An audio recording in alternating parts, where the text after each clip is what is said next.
Estás escuchando Mira Vos, con la conducción de Pablo Cufré y Cecilia Genovese. Y ahora estamos en comunicación con Mariano Ferreira. Él es periodista, consultor, especialista en comunicación, a quien saludo. Buen día, Mariano, ¿cómo estás? Bienvenido a la mañana de Mira Vos. Buen día, chicos, ¿cómo andan? Buen día para toda la audiencia. Bueno, muchas gracias por la lindo sábado tocó. Hermoso sábado, está muy bonito. Mariano, bueno, queríamos conversar contigo porque, más allá de las noticias y de la coyuntura muy inmediata que estamos atravesando, nos interesan también algunas cuestiones un poquito más de fondo respecto de lo que tiene que ver en particular con la comunicación y con la comunicación política. Porque, vemos que se habla mucho de la instalación de discursos de odio, pero tenemos que tratar de entender un poco los procesos que hay y que las cosas que pasan seguramente no pasan por azar, digamos. Hay una cuestión de investigación, de conocimiento, de planificación detrás de eso, y esa es la parte que queríamos un poco conversar con vos en esta mañana. Bien, Pablo, lo primero es decir que, como vos decís, nada es aislado, ¿no? Hay fenómenos que se atraviesan en Latinoamérica, esto no es novedad. Hay planes, obviamente, también de sectores económicos y políticos que aplican también en Latinoamérica, y no es una novedad. Hablar del Plan Cóndor en su momento como un mecanismo, una herramienta de control y de apropiación de los gobiernos en Latinoamérica por parte de un sector muy fuerte de la derecha de Estados Unidos. Hoy podemos hablar de otros tipos de procesos, pero también hay derechas que intentan la apropiación de los poderes en Latinoamérica, ¿no? Uh-huh. Si hablamos de derechas, primero podemos caracterizar a qué estamos viendo con respecto a la aparición de las derechas en Latinoamérica. Ya no podemos hablar solo de quizás las derechas, la ultraderecha, ¿no? Como la que podríamos caracterizar al día de hoy, la que quiso tomar el Parlamento en Estados Unidos uh-huh. en la era Trump, ¿no? Sí. Esa podría ser la caracterización de una derecha extrema que se supone la derecha extrema es esa que juega desde afuera del sistema y que intenta romperlo, ¿no? Hoy lo que estamos viviendo, o lo que se puede visualizar y podemos caracterizar, son unas derechas libertarias que están en toda Latinoamérica y que ingresaron desde otros lugares, ¿no?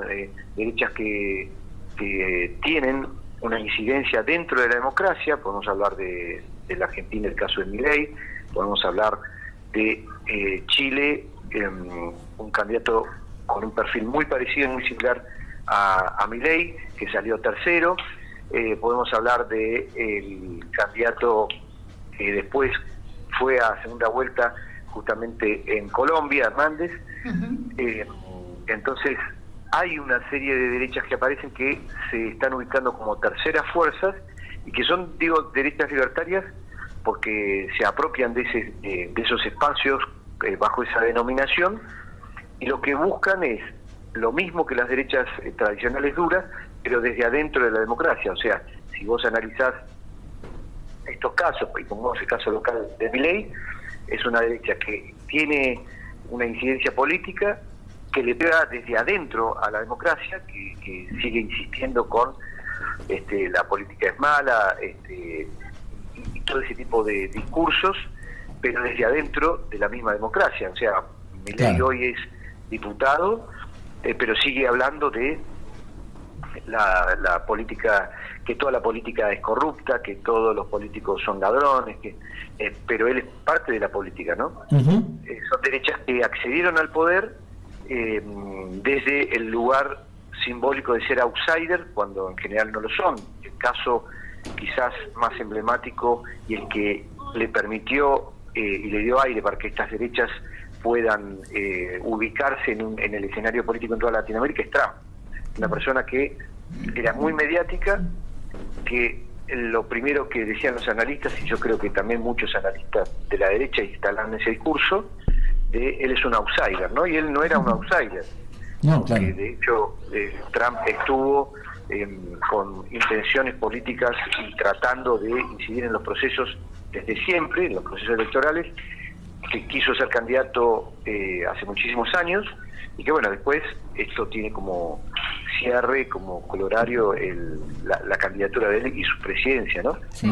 Pero digo, cuando él accede al poder, logran instalar esta idea de, mirá, el outsider llega, el outsider empresario, y después siguió Macri, ¿no? El empresario que no tiene nada que ver con la política, pero que quiere, justamente como tiene plata no va a robar, y que como viene afuera de la política está bien, ¿no? Sí. Entonces, desde esos lugares vemos el caso, como decía, de Chile, de Franco Parisi, un candidato a presidente que salió tercero y que hizo toda su candidatura desde Miami, porque él no, por problemas judiciales, no podía acceder a Chile, ¿no? Entonces él hizo su campaña desde Chile, candidato presidencial, un caso también digno de estudio, raro, porque salió tercero, y hoy se ve fortalecido, ¿no? Entonces, lo primero que podemos observar es eso, cómo la derecha logró instalarse desde otro lugar dentro de la democracia, rompiendo desde la democracia los discursos que tienen que ver con esto, ¿no? Con la construcción de lo colectivo, con visualizar que la política es la herramienta de construcción política, ¿no? Sí, Mariano. Que permite transformar las sociedades, ¿no? O sea, entonces, sí, el discurso de la política como herramienta de transformación pasa a ser el discurso de el avance del odio sobre la política. La política claro, es corrupta, es mala, es denigrante, y todo lo que viene de afuera es mejor, ¿no? Sí, Mariano, ¿qué tal? Cecilia Genovese te saluda, ¿cómo estás? ¿Qué tal, Cecilia? ¿Cómo te va? Bien, justamente esto último que decías, ¿no? De cómo permea ese discurso y cómo termina ubicando a estas ultraderechas dentro del esquema democrático. A mí lo que me genera un poco de escozor es cómo puede ser que ese discurso permee tanto, o sea, que rinda tanto electoralmente o mediáticamente tener ese tipo de discursos. ¿Cómo se preparó a las sociedades para que ese discurso llegue al punto tal de que les rinda? Sí, yo creo que ahí es una ecuación muy amplia, ¿no? La primera es esta que te decía, la caracterización de cómo se empezaron a ubicar las derechas y cómo aprovecharon tiempos, ¿no? Y sí, aprovechar tiempos tiene que ver con el tiempo tecnológico que también estamos viviendo. Digo, así como Byung-Chul Han habla de una sociedad controlada en donde nosotros de alguna manera somos esclavos, pero con incluso el deseo de poder serlo. Digo, uno entrega todos sus datos a las redes sociales, sí, y se entrega a este nuevo rosario que tenemos diariamente en la mano, que es el celular, ¿no? sí, Y desde allí como desde la cuestión de las empresas, desde lo económico, desde lo político, cómo toman el control de nuestras vidas, pero porque nosotros lo permitimos también, ¿no?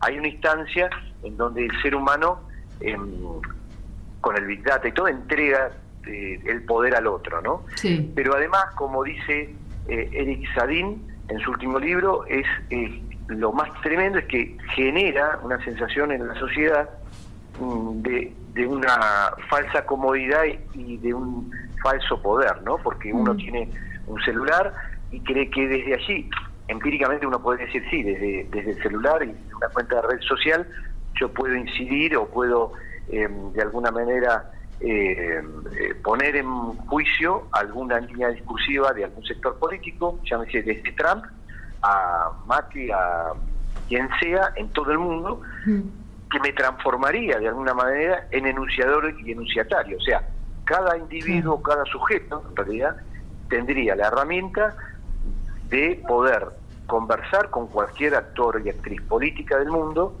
sin ningún problema. sí, Si uno lo dice así rápidamente, uno diría, bueno, entonces esta ley de McCobbs de la agenda setting empieza a no quebrarse, pero sí a estirarse, ¿no? sí, O sea, la agenda, lo que decía McCobbs sobre la agenda setting es la agenda que los sectores dominantes, a través de los medios de comunicación dominantes, inciden y te dicen qué temas tenés que tratar, ¿no?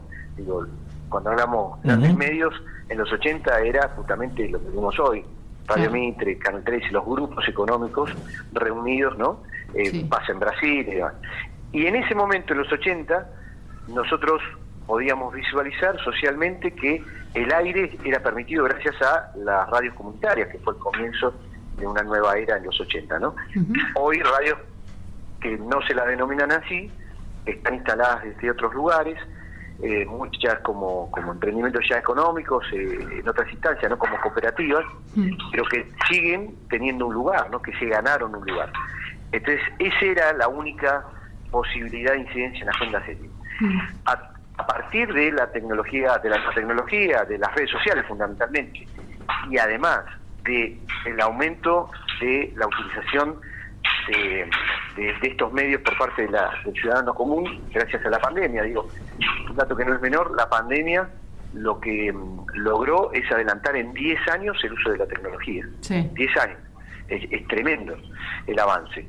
Entonces, genera esto, ¿no? Cada ciudadano empieza a sentir que puede decir lo que quiere, que es enunciador y ensayatario, y que a través de una herramienta muy sencilla, que es el hashtag, empieza a también ver que se puede unir, ¿no? Y empieza el ciberactivismo. Esto de juntarse en la plaza gracias a un mensaje de WhatsApp, o a un mensaje en Facebook, ver una cadena de Facebook y decir, vamos todos a la plaza, en el caso de ahora, a defender a Cristina, por ejemplo, ¿no? Entonces, empíricamente sí hay un avance, ¿no? de la sociedad en términos de una agenda setting que era un monopolio de los medios y que hoy no es tan así.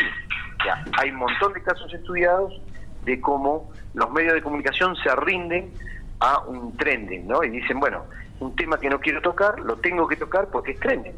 Claro. Se hizo trending porque se hizo viral, ¿no? Sí. Ahora, esa falsa, hay una falsa, pongo entre comillas, sensación de libertad y de quiebre de agenda setting, porque los medios monopolios también empezaron a incidir en las redes sociales. Y en las redes sociales también tenemos a los grandes canales, a las grandes radios, que juegan en este escenario. Entonces, Byung-Chul Han dice, sí, uno cree ese falso sentimiento, pero de que tiene un poder, de que además uno genera su propia incidencia y te genera un aumento del individualismo, ¿no? O sea, el sujeto pasa a ser individualista, que está en su casa, que incluso de buenas a primeras prefiere, por decirlo no académicamente hablando, putear desde una red. Desmoviliza, por un lado, ¿no? O sea, la movilización empieza a ser virtual. Y eso pasó en la pandemia, ¿no? Desmoviliza, pero individualiza. Entonces, al individualizar, también es permeable, cuando uno al sujeto lo transforma en individuo, te hace permeable a los discursos que por ahí tienen que ver justamente con lo que hablamos antes, ¿no? La democracia, de trabajemos todos en conjunto para un futuro mejor. Ya, yo soy un ser individual que a la hora de votar pienso en mi metro cuadrado. ¿Qué digo en mi metro cuadrado? Es lo que está alrededor mío, mi familia, mi grupo primario, y se transforma en un voto emocional y egoísta. Esto es lo que se está viendo, ¿no? Claro. La gente empieza a votar desde ese lugar y la derecha libertaria, y ahí unimos con la derecha libertaria, es, digamos, vocera o cámara de eco de las protestas cotidianas, porque también hay que entender de que cuando la gente dice que está harta de la política, porque la política no da respuesta. Estamos atravesando no solo en la Argentina, sino en toda Latinoamérica y en el mundo, pero fundamentalmente en Latinoamérica, que es lo que podría yo, y he visto y analizado, estados democráticos flacos, estados democráticos con poca capacidad de respuesta en términos de política pública, y sobre todo con poco nivel de consenso, ¿no? Un dato que no es menor, desde la pandemia a la fecha, todas las elecciones que se transitaron la perdieron, pero todos los oficialismos. ¿Sí? Claro. Eso no es un dato que sea menor. Pero otro dato que sigue después es los que ganaron, que no eran oficialistas, al día de hoy perdieron, no tienen consenso casi, ¿no? O lo perdieron gravemente. Sí. De vuelta, Chile, lo Boric. vimos ahora con Boric, ¿no? Claro. Y hay totalmente. más de un 60% que le dijo no a un año de gobierno, a un proyecto de reforma que en teoría hace años que lo viene pidiendo la sociedad chilena, ¿no? O sea, la alerta es, no hay consenso. Ni que hablar en la Argentina, que podríamos decir que hoy la Argentina, en términos sociales, hasta es casi, funciona como un parlamentarismo, ¿no? Donde vemos un Massa que tiene más poder a veces que el presidente. Entonces, eso genera una democracia muy flaca, y lo que genera es, unido a todo este escenario, un sentido en la sociedad de hartazgo que va en aumento. Las redes sociales también abonan al tema del odio, por el individualismo, por esto de también esconderse y decir lo que quiero detrás del celular, ¿no? Claro. Hay un aumento en términos del discurso de odio que por supuesto la derecha lo abona diariamente, ¿no? Justamente a eso quería ir, Mariano.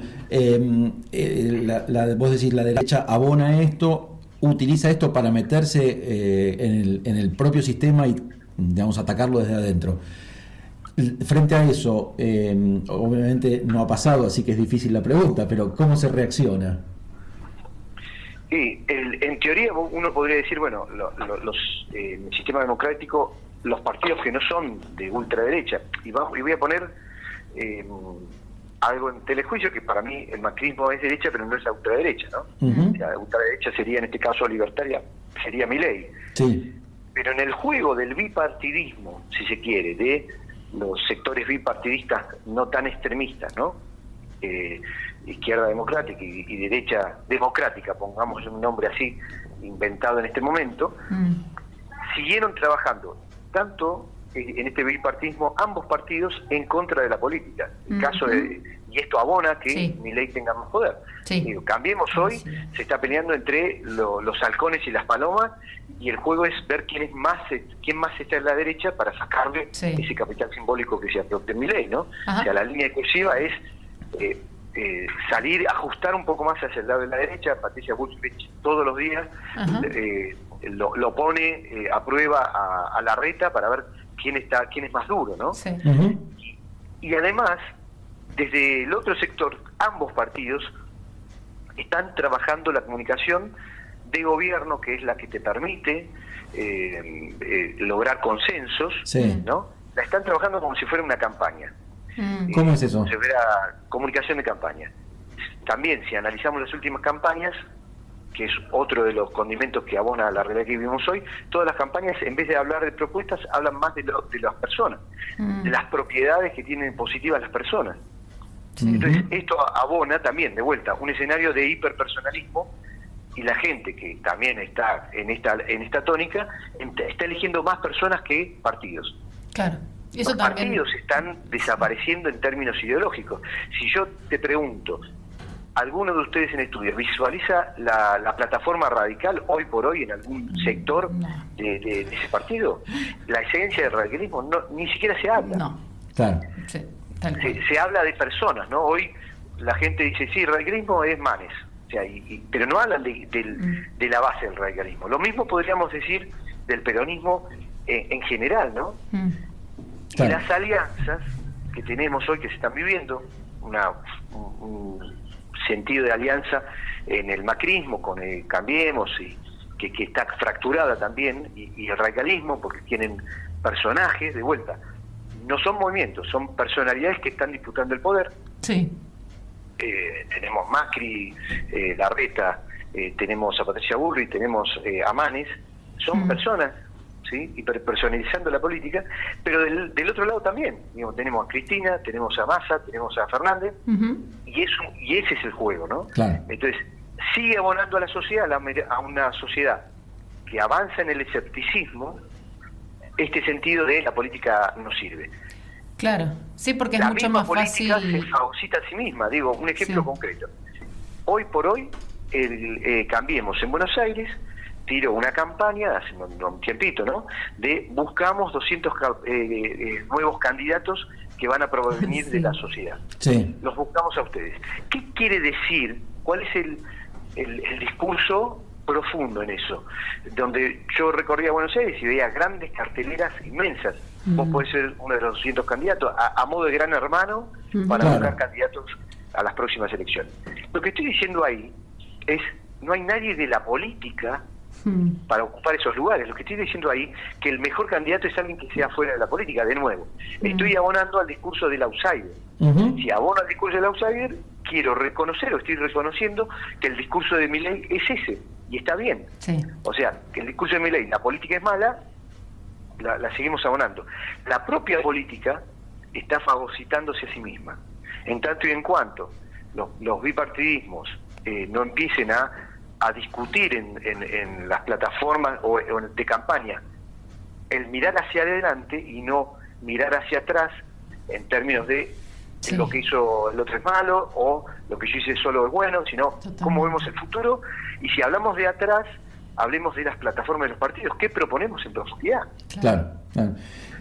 Este es el escenario complejo, ¿no? No quiero ser, la otra vez hablábamos fuera del micrófono con Pablo, ¿no? Pero y es un escenario bastante cruel el que uno puede visualizar, ¿no? Sí. Y con mucho escepticismo. Pero si nosotros en principio no lo caracterizamos, no vamos a poder modificarlo, y la responsabilidad también de modificarlo es de la política, ¿no?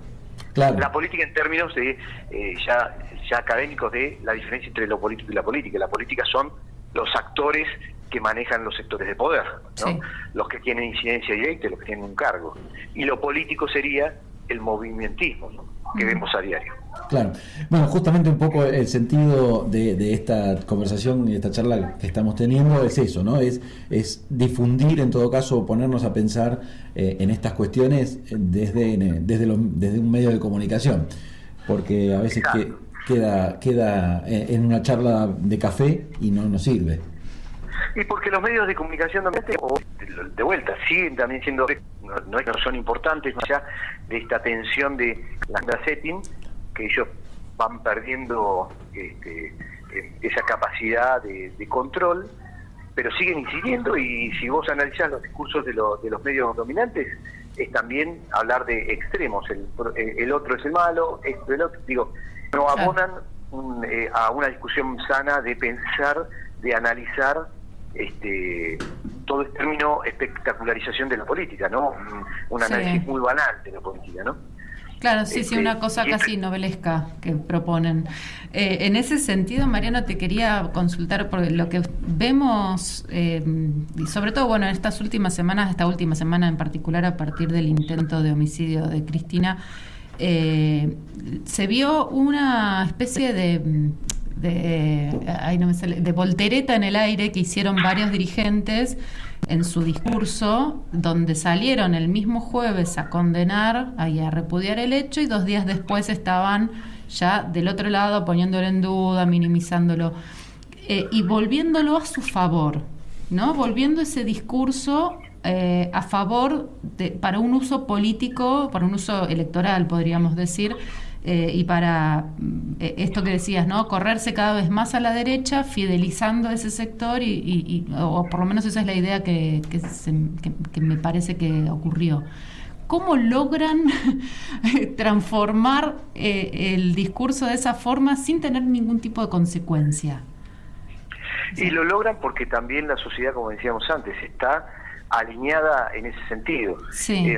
Si vos ves una encuesta que yo realmente me la dio Mario Riordan, un amigo con quien estábamos cenando la noche que pasó lo de Cristina, ¿no? Y con él nos enteramos en ese momento. Lo primero que dijimos es a ver cómo reacciona la oposición, ¿no? Y en principio empezaron a reaccionar como uno esperaría, ¿no? En términos de democracia, digo, lo que está sucediendo, lo que sucedió, como yo se lo decía a un amigo, es tremendo desde todo punto de vista. Porque hay sectores que en el momento decían, bueno, y si fue una mentira, digo, es tremendo igual. O sea, siempre no es una buena noticia lo que pasó, es algo tremendo para la democracia.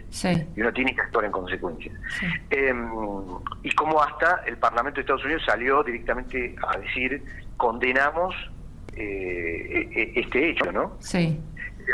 Entonces los sectores de oposición, incluso hasta expertos, salieron a decir no, es tremendo para la democracia, no así Milei.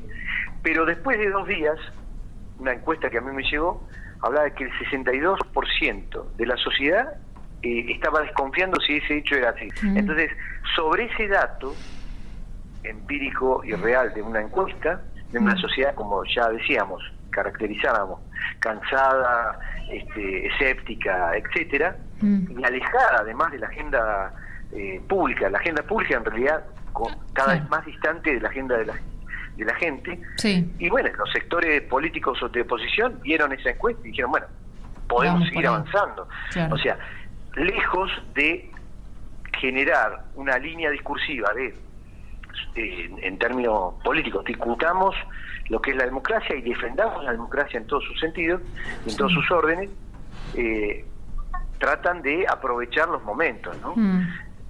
Y creo que fue por ahí la cuestión, digo.